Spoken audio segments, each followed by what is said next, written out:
All right. I'm Chad Harrington, and today we're with Winn Collier, and he is the official authorized biographer of Eugene Peterson. Um, and so, Winn, I'm delighted to have you and honored to speak with you today, man. Well, thanks for inviting me, Chad. Okay, so how did you become the authorized biographer of Eugene Peterson? That's quite something. Yeah. Um, so in early 2000s, I was a bivocational pastor in Denver, and the church couldn't afford a full-time pastor, and I wasn't 100% sure I wanted to be a pastor anymore. And so we found each other. And I grew up in a pastor's home, been to Bible college and seminary, etc., been a pastor for a little bit, and I still didn't really know what it meant to be a pastor. And one day after church, one of the elders of the church came up to me and said, "Hey, Wynn, I have a book I think that you'll enjoy." And he handed me a copy of Working the Angles, The Shape of Pastoral Integrity, one of Eugene's pastoral theology books. And I realized later what he meant was, "Wynn, I think you really need this." And, and so I went home, and just a couple paragraphs in, I was struck and smitten and pierced, and it was like Eugene was giving me a language for what it meant to be a pastor. And so I started writing him letters. And Just for context, what year is this?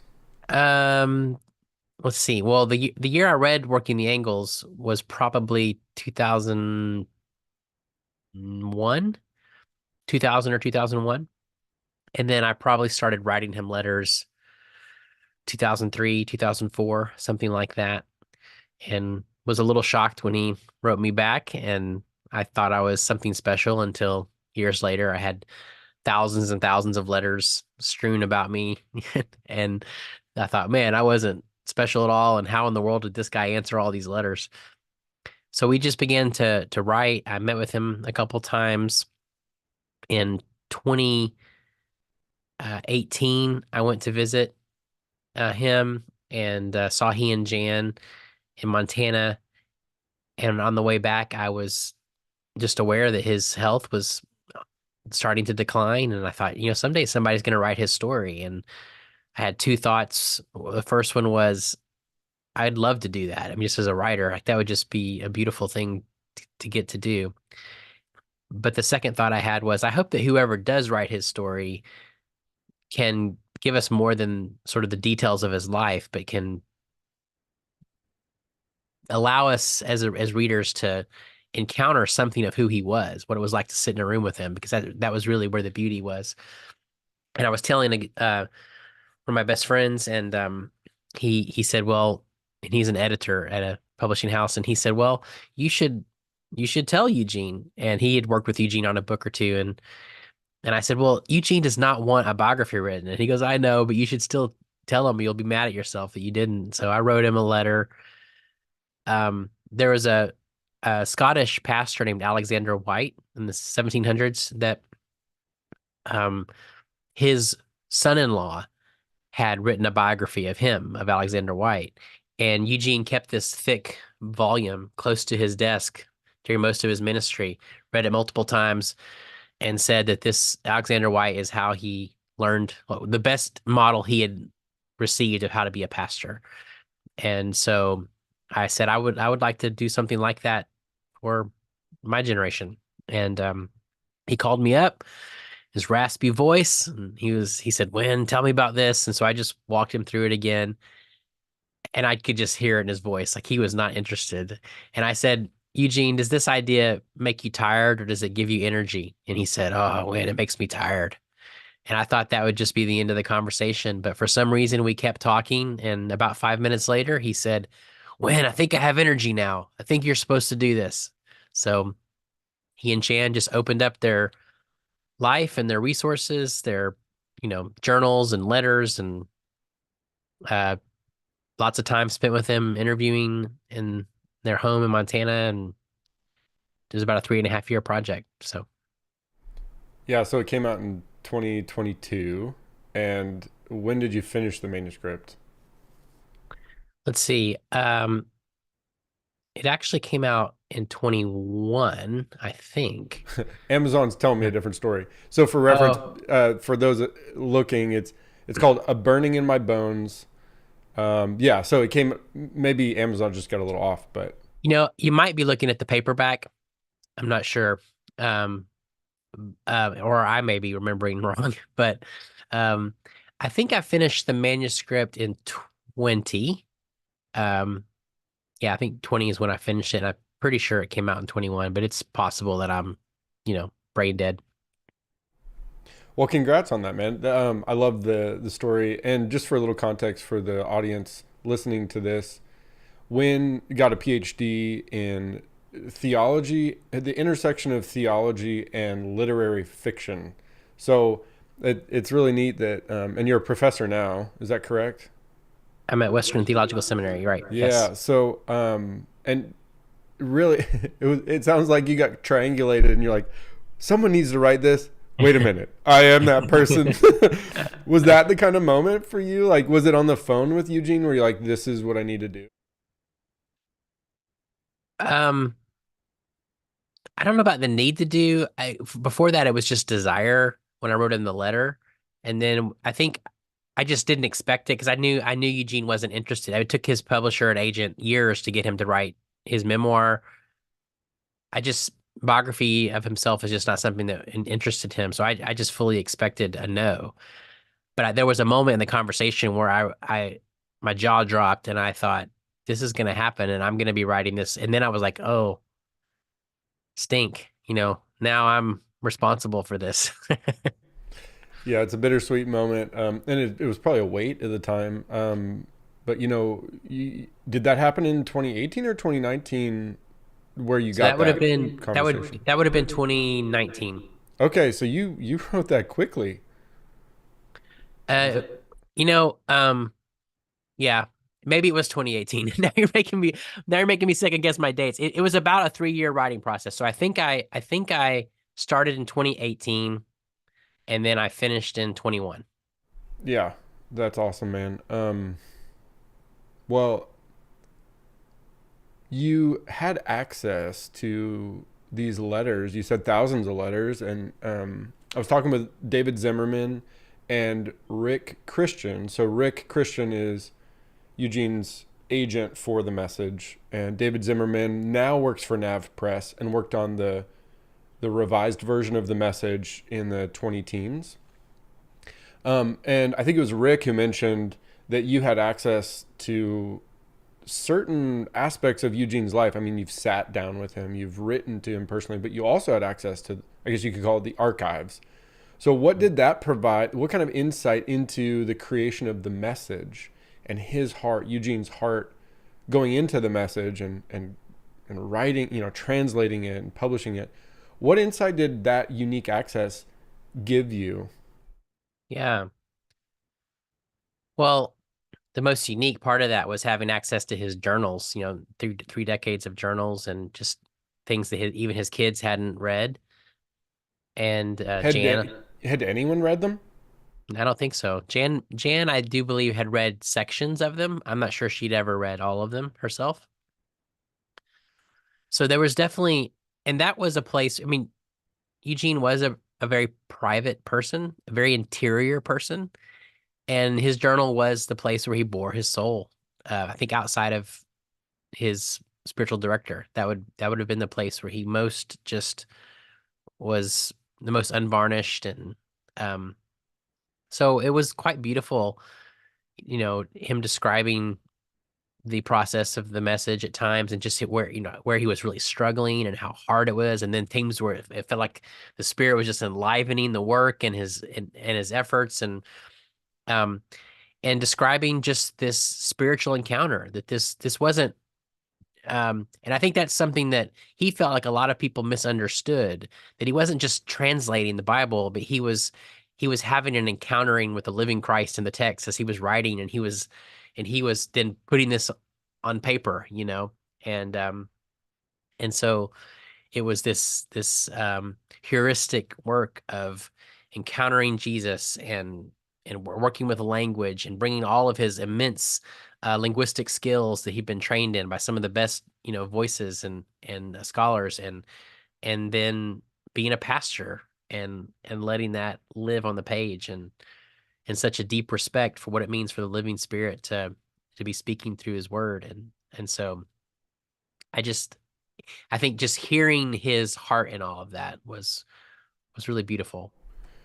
From your perspective, because you've had the inside scoop in a sense, when was the moment that he decided he knew he wanted to translate what we now know as the message?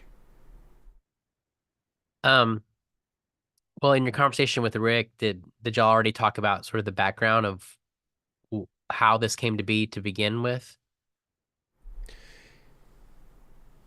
Yes, from Rick's perspective, yeah. So Rick gave kind of his take on it, but I wanted to hear from you. I know you haven't heard what Rick said, but I All right. wanted, yeah, yeah. I just didn't want to repeat things that to make sure I'm understanding the question you're asking. So one of the things that I think is most crucial for people to understand about the origin of the message, and I would also say is one of the things that frustrates me the most by some of the critics of the message. I think it's fine to disagree with Eugene's translation on a given passage or think that, I mean, sure, I think even he would say, great. But he didn't start saying, I want to translate the Bible for America. That's not how this started. It started with the pastoral situation of Baltimore breaking down into unrest and white flight happening out of the urban core into the suburbs, and him noticing that his parishioners, along with everyone else, were buying lots of guns and building bomb shelters. And there was underneath all of this was a very fear-based new public visible racism coming to fore. And he was, as a pastor, was deeply concerned about this because what he recognized was this, that people were living by fear, and that's not the way of Christ. That's not the way of God's people. And so he made a pastoral discernment decision that what his parish needed was to dig into Galatians. So he organized a Sunday school class, and there was 12, 13 people, and um, and they were reading Galatians. I'm sure it was the Revised Standard Version, and he said people's eyes were just glazed over. Week 2, week 3, people were uninterested, way more concerned about their coffee than they were the scriptures. And he was disturbed because he thought, I hear such potency about the freedom of Christ in this text. And if we are free in Christ, we are no longer enslaved to fear. And right now, we're enslaved to fear. So why are we not hearing Galatians the way I'm hearing it? So week 3, week 4, I don't remember which week it was, he decided, okay, I'm going to translate this. I'm going to I'm going to help them to hear in their language. And so originally, he translated in what he called Hartsfordian, and that's the name of the county that Bel Air, Maryland is in. It's Hartsford County, Maryland. It was that specific, but it was even more specific than that. He was each week translating the next pericope of Galatians with 12 or 13 people in mind, and their faces and their stories and their struggles and their vocabulary and their context. And he said the first Sunday where he Xeroxed his translation and put it out in front of everyone, reading the first couple lines, and people were just completely locked in. And all of a sudden, this scripture was now alive, and conversation didn't stop. And he said, I'm on to something. And so he kept doing that every week. And at the end, and I'm sure Rick shared this. So at the end of that, at some point in the next year or two, he wrote his book on Galatians called Traveling Light, in which he put the translations that he had made at the beginning of each chapter of his book. A publisher in Colorado Springs got that book, cut out all the Galatians parts, um, glued them into a manila folder that opened up so that it was like all he had was the book of Galatians in there. And he carried it in his back pocket for a month, reading and praying through Galatians repeatedly, then contacted Eugene and said, hey, would you like to do more of this? And ultimately, that's what led to the message. But I think understanding that this grew out of a pastoral concern for particular people so that they could hear in their own most native tongue um, the stark electric reality of Christ in the scriptures. And obviously, he completed this after he left Christ our King. So when he retired from Christ our King, he was moving to Pittsburgh, where for a year he was going to be a writer in residence, and he was working on the Gospels there. And when they had a truck driver from one of these, truck companies that helps you move, and he spent a couple days at their house helping them pack up and load up the truck. I want to say his name was Joe. I could be missing that detail. But as he left Christ our King for the next season, he had Joe in mind as he was doing this translation, because Joe was pretty disinterested in faith and thought the Bible was kind of irrelevant, very salt of the earth kind of guy. And Eugene said, I want to write for Joe. I want Joe to hear the scriptures alive.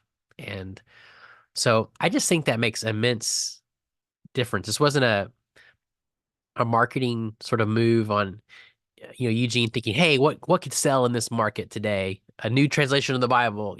That's not how it began at all. And I think that's a beautiful clarification. That is beautiful. My dad's a pastor, and he often talks about if you can't make it make sense to a truck driver. So, just for a little context, my grandfather started a trucking company in Canada, and my dad Okay. ran that for 5 years before he became a pastor. And so that really resounds with me. He says if you can't make it make sense to a truck driver, then you need to rethink your communication. So I love that. Yeah. I was As gonna you, say one of my dearest friends works on the UPS line where they load the trucks, and he's also a poet, and uh, and he'll send me texts regularly from things he hears on the line, which are hilarious. But one of the things he often says is, if our faith doesn't work on the line, it doesn't work. I like that. So as Eugene was digging into the long obedience in the same direction of this book, the years it took, what was, given your unique insight and perspective of having written his authorized biography, what was his biggest challenge personally in the whole process?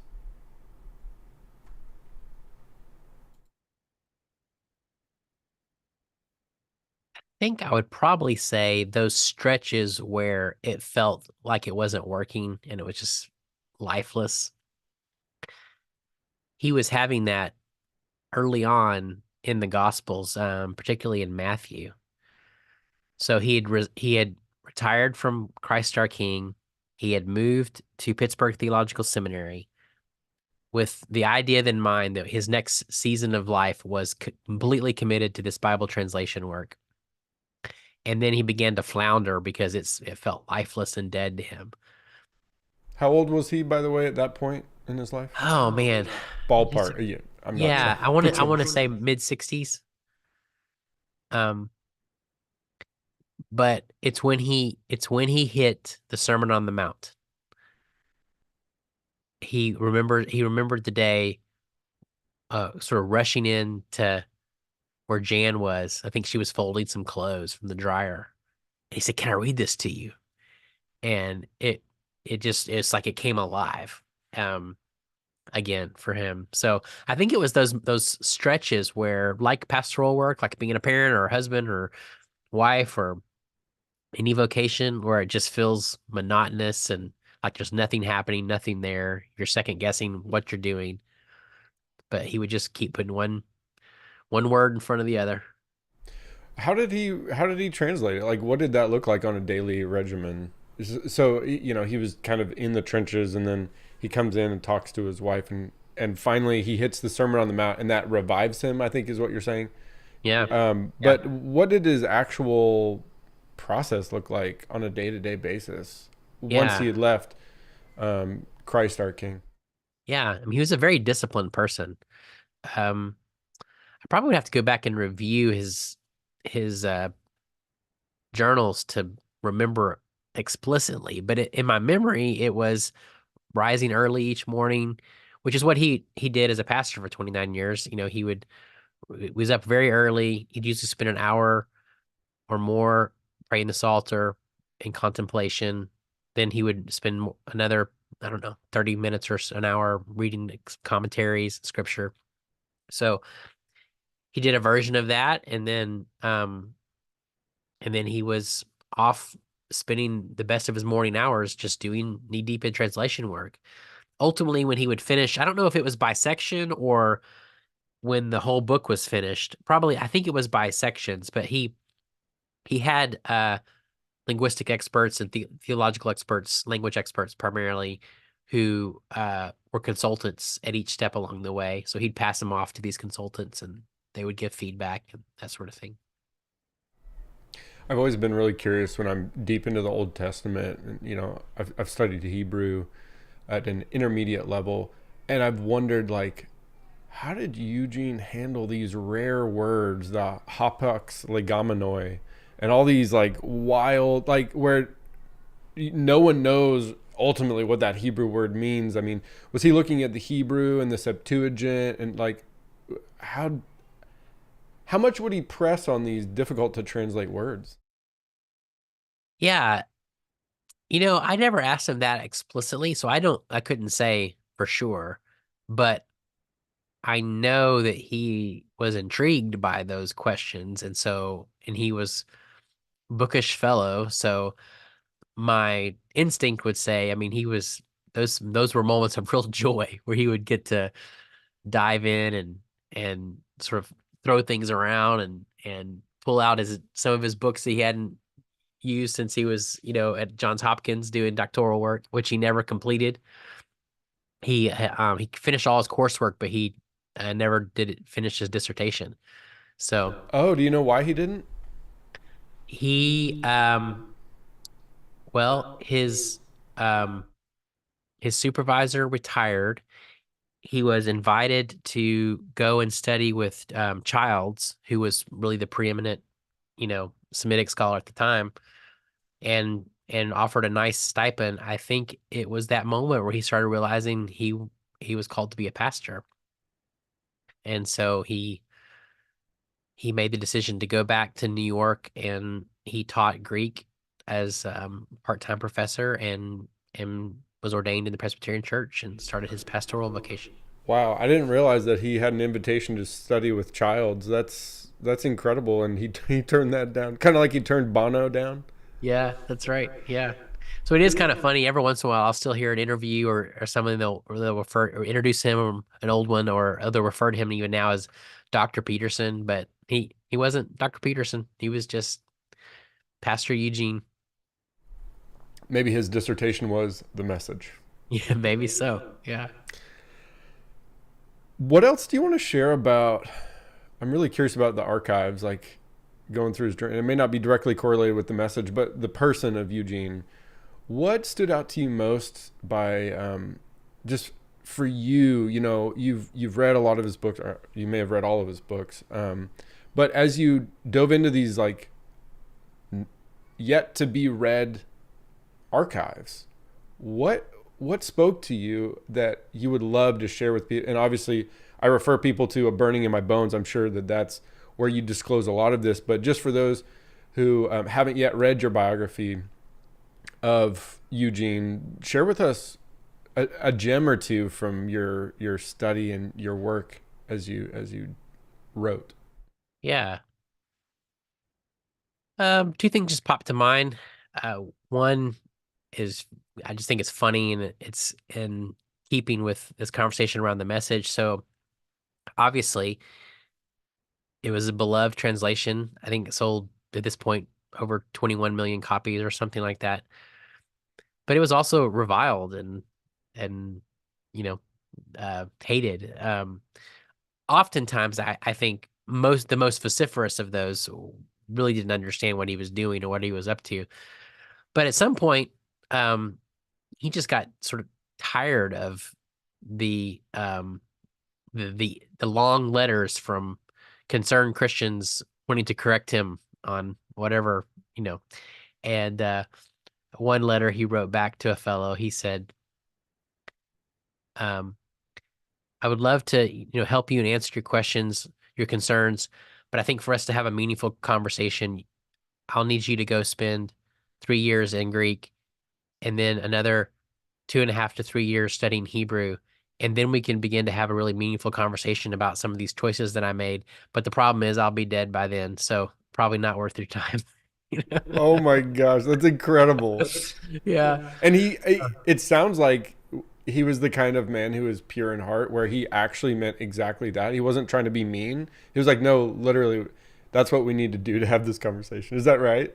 Yeah. I mean, I do think there was a little bit of I mean, yes, he absolutely believed that. Um, but I think it was also him wanting to say, you don't know what you're talking about. Um, it was an elder saying, these are all meaningful conversations, but you're speaking out of ignorance. And you're making and part of it was the tone of the charge. It was very like condescending, and it was somebody who needed somebody to remind them that they weren't nearly as smart as they thought they were. Yeah, Um, like you read both letters. right. Yeah. Yeah. Um, so but I think the most meaningful thing of what I encountered was the first time I read in one of his journals where he wrote a line, and it was to God, so it was a prayer, and he said, I want to be a saint. And tears came to my eyes because I had been immersed in his life and his journals long enough, deep enough. I'd encountered enough of him to instinctively know what he meant by that. And this was the cry of his heart, that he would become like Christ. He would be transfigured and transformed by the love of God.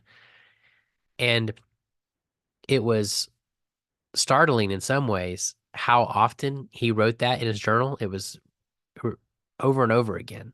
It was the cry of his heart that he would become a saint. And that's not something he ever said in any other context. His kids had never heard him say that. I don't think Jan had ever heard of it. This was his private prayer to God.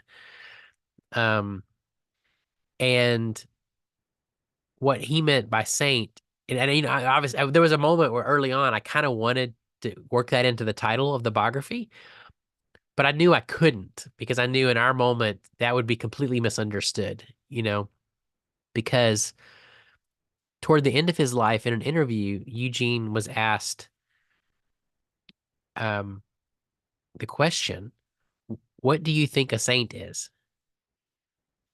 And the interviewer didn't know that this had been Eugene's prayer for 30 years.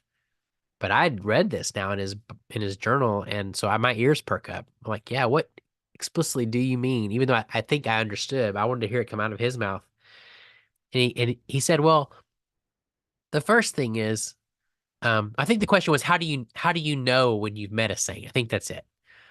And he said, well, the first thing is a saint doesn't know they're a saint because they're so taken by Christ, and they've become so transformed by the humility of God's love, that they wouldn't know they're a saint. And I think when Eugene prayed, Lord, make me a saint, what he was saying is, Jesus, make me the truest human that's possible in the image of your son.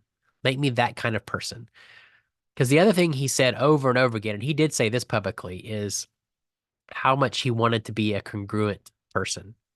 Congruency was a big word for him. And that word meant that what other people perceived to be true about him on the outside, that would actually be true about him in his character on the inside.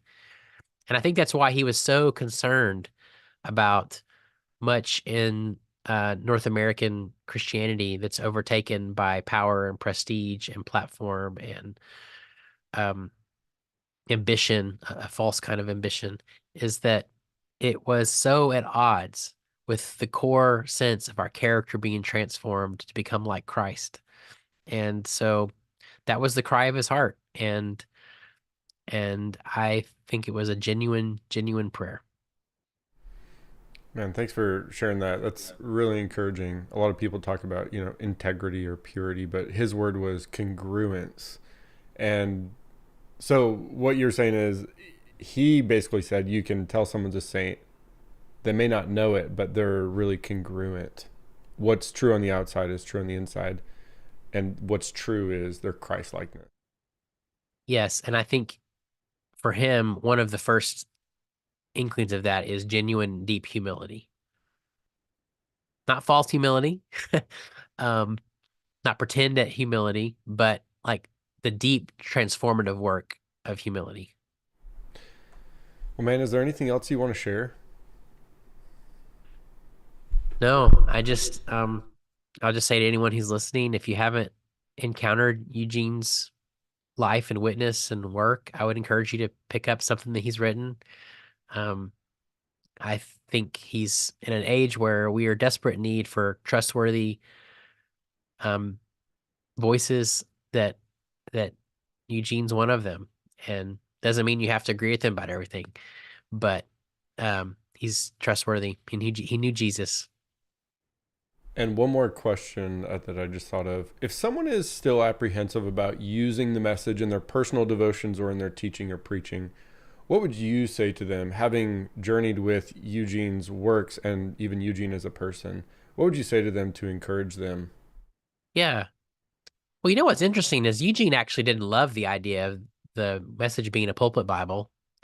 Um, he that's not why he did the translation work. Um, but I would just say, um, well, first of all, I think I would just want to ask, hey, what are your hangups? And if the hangups are just like it doesn't resonate with me, or I'm like, oh, well, fine. Um, but if the hangups are fear that somehow Eugene was playing loose with scripture or didn't, was trying to somehow subvert Christian teaching or something like that, it's just ridiculous. It's just absolutely ridiculous. Um, Eugene had had massive portions of the Psalter memorized, much of it in Hebrew, and would pray from it out of memory.